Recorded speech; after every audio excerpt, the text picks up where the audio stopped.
आज श्रामनेर दीक्षाभूमी प्रशिक्षण केंद्रामध्ये महाराष्ट्राच्या ख्यातनाम गायिका एकदम निर्भयपणाने जीवाची पर्वा न करता समाजामध्ये परिवर्तन घडवून आणण्यासाठी रात्रंदिवस प्रवास करून त्या गायनाच्या माध्यमातून समाजाला जागृत करण्याचं काम मागील अनेक वर्षापासून करत आहेत अशा अंजली दीदी भारती यांनी इथं भेट दिली. आमचे सन्माननीय नगरसेवक राजकुमारजी येंगडे वसमत यांनी कार्यक्रमाचं आयोजन केलं होतं. दरवर्षी सातत्यानं करत असतात. त्या ठिकाणावर ॲडव्होकेट तेलगोटे साहेब आहेत, या ठिकाणावर काटकांबळेजी आहेत, छोटू आहे, मराठवाडा अध्यक्ष भीम टायगर सेनेचे आमचे विजयकुमारजी येंगडे हेही आहेत. महिला आघाडीच्या नेत्या ज्यांचं अतिशय उत्कृष्ट कार्य नांदेड परभणी जिल्ह्यात आहे अशा अनिताई हिंगोलेही आहेत. तर आज दिदीनं जे इथं भेट दिलेली आहे आमचं मनोबल उत्साह वाढवण्यासाठी धम्मकार्य करण्यासाठी आणि म्हणजे मागच्या वर्षीच त्यांची भेट इथं राहून गेली. पण दिदीनं जे शब्द दिलेला होता की मी निश्चित बनतेची एकदा मात्र गुरगावला श्रामनेर प्रशिक्षण केंद्राला आपल्या भेट देणारच आहे. तर या ठिकाणी आम्हाला मनस्वी आनंद झालेला आहे. एक महाराष्ट्रामध्ये एवढं जनजागृतीचं काम आणि यूट्यूब फेसबुकवर एवढे ॲक्टिव्ह आहेत, त्यांचे फॉलोअर्स या महाराष्ट्रामध्ये देशभरामध्ये आपल्याला असंख्य बघायला मिळतात.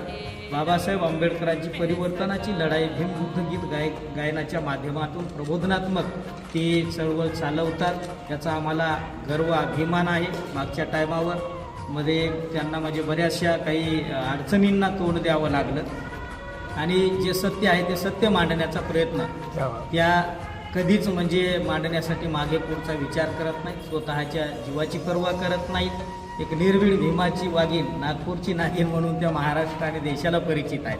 मागच्या टायमामध्ये म्हणजे मला आनंदाने सांगावं वाटतंय की त्यांनी श्रामनेरी दीक्षासुद्धा पूज्य भदंत विशुद्धानंद महास्तवीर यांच्याकडून घेतली. पवित्र बुद्धगयेसारख्या पवित्र ठिकाणात जिथं बुद्धाला ज्ञानाची प्राप्ती झाली त्या पवित्र भूमीमध्ये त्यांनी राहून ध्यान साधना केली, ज्ञान अर्जित केलं. श्रीलंका देशामध्ये सुद्धा त्या तिथं गेल्या आणि मला अजून ते तिथला जो क्षण आहे मला जे ऐकिवात किंवा मला जे मी पाहिला यूट्यूबच्या माध्यमातून असेल तर तिथं भगवान बुद्धाच्या पवित्र दंत धातू कॅन्डीमध्ये ठेवण्यात आलेला आहे श्रीलंकेमध्ये. त्या दंत धातूपर्यंत म्हणजे कुणालाही जाण्याची परवानगी किंवा परमिशन नसते. पण अंजली दीदी भारतीय एवढे पुण्यवान आहेत की स्वतः तिथले जे मेन बनते जे आहेत म्हणजे त्या सगळ्या तिथल्या शिष्टमंडळाने दिदीला मध्ये नेऊन बुद्धाच्या पवित्र आस्थी त्यांना त्या दाखवल्यावर त्या डोक्यावर सुद्धा ठेवल्या. म्हणजे एवढ्या त्या पुण्यवान आहेत. श्रामनेरी दीक्षा पवित्र बुद्ध भूमीमध्ये घेतली, बुद्धाला ज्ञानप्राप्त झालेल्या ठिकाणावर बुद्धगयेमध्ये. म्हणून आम्हाला नेहमीच दिदीच्या प्रती म्हणजे एक मनातून आदर आहे आणि त्यांचा जो धाडशीपणा आहे. कारण असे जर आमचे गायक जर निर्भीडपणानं धाडशीपणानं जर विचार बुद्धाचे बाबासाहेबांचे मांडत असतील तर निश्चितपणाने म्हणजे बाबासाहेबांची माणसं कधी डळमळीत होणार नाहीत, कधीच इकडं तिकडं विचलित होणार नाहीत. एक ताकद ऊर्जा समाजाची म्हणजे अंजली दीदी भारती आहेत. तर असं प्रबोधन म्हणजे होणं काळाची गरज आहे आणि समाजाचा एकोपा वाढणं.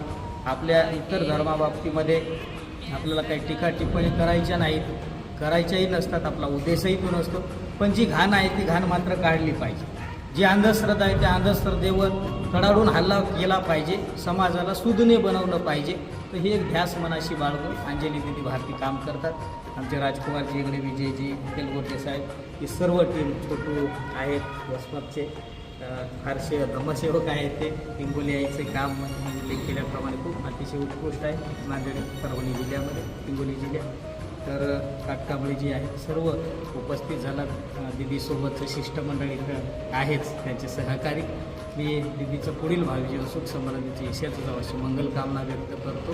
बुद्ध धम्म संघाच्या बलाने बोधिसत्व डॉक्टर बाबासाहेब आंबेडकरांच्या बलाने त्यांचं खूप मंगल हो, खूप कल्याण त्यांना देव.